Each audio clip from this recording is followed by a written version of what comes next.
रुबिका लियाकत लिखती हैं, उनका जो ट्वीट है, उनके ट्वीट में ही लिखा है कि पत्रकारों के पास से मोबाइल बरामद हुआ, पत्रकारों के पास से लैपटॉप बरामद हुआ, जैसे उनके पास कोई बड़ा बम मिसाइल कुछ ऐसा मिल गया हो कि जिसको लेकर के रुबिका लियाकत ने ट्वीट किया कि रुबिका लियाकत मोबाइल फ़ोन नहीं रखती हैं या लैपटॉप नहीं रखती हैं या कोई ऐसा इलेक्ट्रॉनिक डिवाइस नहीं रखती हैं। मैंने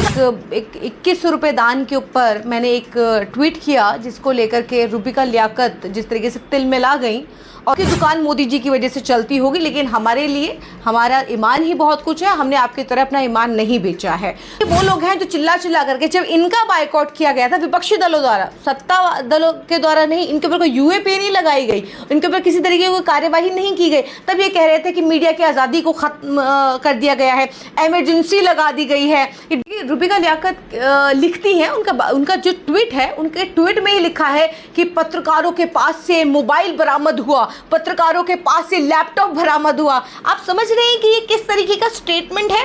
किस तरीके का वो जो उन्होंने ट्वीट किया है, किस तरीके ट्वीट किया, वो कोई आतंकवादी या उग्रवादी है कि उनके पास से कोई ऐसा बम बारूद मिल गया हो कि जिसके ऊपर उन्होंने रुबिका लियाकत ने लैपटॉप और फ़ोन के ऊपर उनको ट्वीट करना पड़ा कि, क्योंकि देखिए बताने का तरीका क्या है, बताने का तरीका यही है कि जैसे उनके पास कोई बड़ा बम मिसाइल कुछ ऐसा मिल गया हो कि जिसको लेकर के रुबिका लियाकत ने ट्वीट किया कि उनके पत्रकारों के पास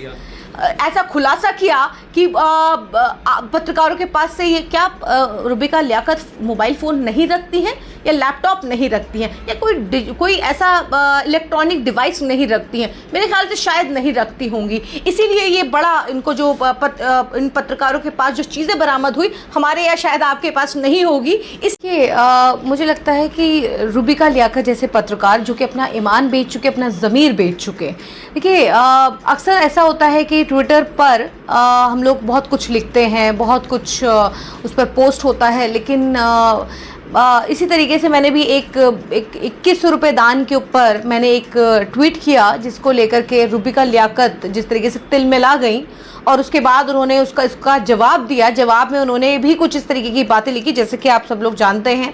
कि उन्होंने यही लिखा कि आप लोगों की जो सियासत है वो मोदी जी की वजह से चलती है, अगर आरएसएस और संघ ना हो तो फिर आप लोगों की सियासत नहीं चलेगी। इस तरीके की बातें जो है वो उनकी तरफ से लिखी गई और फिर उसके बाद जवाब में मेरी तरफ से लिखा गया कि ज़मीर आप लोगों की तरह हम लोगों ने नहीं बेचा है, हमारे लिए आपको लगता है आपकी दुकान मोदी जी की वजह से चलती होगी, लेकिन हमारे लिए हमारा ईमान ही बहुत कुछ है, हमने आपकी तरह अपना ईमान नहीं बेचा है। तो इस तरीके की चीज़ें थी आपस में, क्योंकि आजकल आप देख रहे हैं कि जिस तरीके से अगर आप कोई भी सवाल करें तो किस तरीके से ये जो जितने भी ये गोदी एंकर्स हैं, ये गोदी एंकर्स किस तरीके से भाजपा के प्रवक्ता बनकर के जवाब देते हैं, तिलमिला जाते हैं, बौखला जाते हैं। 21 रुपये दान का क्या मसला था?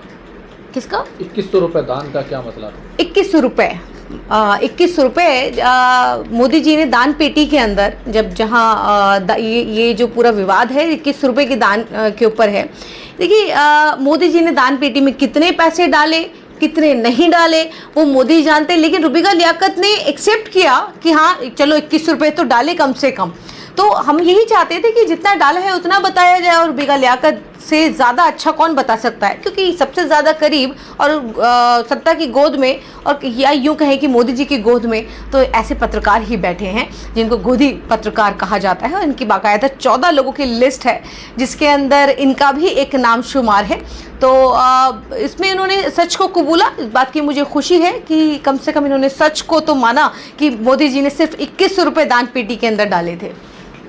लेकिन आपने उनको लियाकत बाजी कह दिया। नहीं, लियाकत भाई, सॉरी, और मैंने माजरत भी कर ली क्योंकि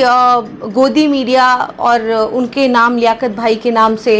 लोग जानते हैं, और नहीं मैंने माजरत की, और माजरत करके मैंने फिर बाजी भी कहा उन्हें, बाजी कहा। और फिर उसके बाद मैंने उन्हें बताया कि आपकी दुकान किसकी वजह से चलती है और आप किस तरीके की पत्रकारिता करती हैं, तो मैंने उनको बताया। तो आपस में ये थोड़ा सा जो वाद विवाद था वो इस तरीके से था क्योंकि उनको लगता है शायद कि क्योंकि हम सत्ता के साथ हैं तो हम जिस मर्जी को कुछ भी कह देंगे, हम किसी को भी कुछ भी कह सकते हैं, चाहे वो ट्विटर हो, चाहे वो मेन स्ट्रीम मीडिया हो, किसी को भी अपने शो में बुला करके बेइज्जत कर सकते हैं और कोई हमें कुछ नहीं कहेगा। तो ये शायद इस गलतफहमी में है कि ये किसी को कुछ भी कह सकते हैं और इनको पलट के कहते हैं कि अगर आप आसमान में थूक फेंकेंगे तो पलट के थूक आप ही के ऊपर आकर गिरता है। तो ये बिल्कुल ठीक रूबिका लियाकत के ऊपर बैठता है। अभी जिस तरीके से जो गिरफ्तारियां हुई हैं उसमें भी रूबिका लियाकत और जो कई दूसरे एंकर हैं उनका नाम आ रहा है। नहीं, उनका नाम नहीं आ रहा है। उनका नाम तो सिर्फ और सिर्फ क्रिटिसाइज करने में आ रहा है, क्योंकि ये वो लोग हैं जो चिल्ला करके, जब इनका बायकॉट किया गया था विपक्षी दलों द्वारा, सत्ता दलों के द्वारा नहीं, इनके ऊपर कोई यूएपी नहीं लगाई गई, इनके ऊपर किसी तरीके की कोई कार्यवाही नहीं की गई, तब ये कह रहे थे कि मीडिया की आज़ादी को खत्म कर दिया गया है, इमरजेंसी लगा दी गई है, ये डिक्लेयर्ड इमरजेंसी है, तब हाय तौबा मचा रही थी। लेकिन अब देखिए कि अब किस तरीके से इन पत्रकारों को किस तरीके से क्रिटिसाइज कर रही हैं लगातार। अभिषेक शर्मा हो, भाषा सिंह हो, अनिंदु चक्रवर्ती हो, तीस्ता सीतलवाद हो, या फिर इस तरीके से गीता हरिहरन हो, इस तरीके तमाम उर्मिलेश जैसे पत्रकार, बड़े बड़े पत्रकार, बड़े बड़े संपादक जिनको आज मंगलवार यानी 6 बजे सुबह जिस तरीके से इनके घरों पर दिल्ली पुलिस पहुंची और लगातार 30 ठिकानों पर आपने देखा किस तरीके से छापेमारी की गई, क्यों की गई, किस लिए की गई।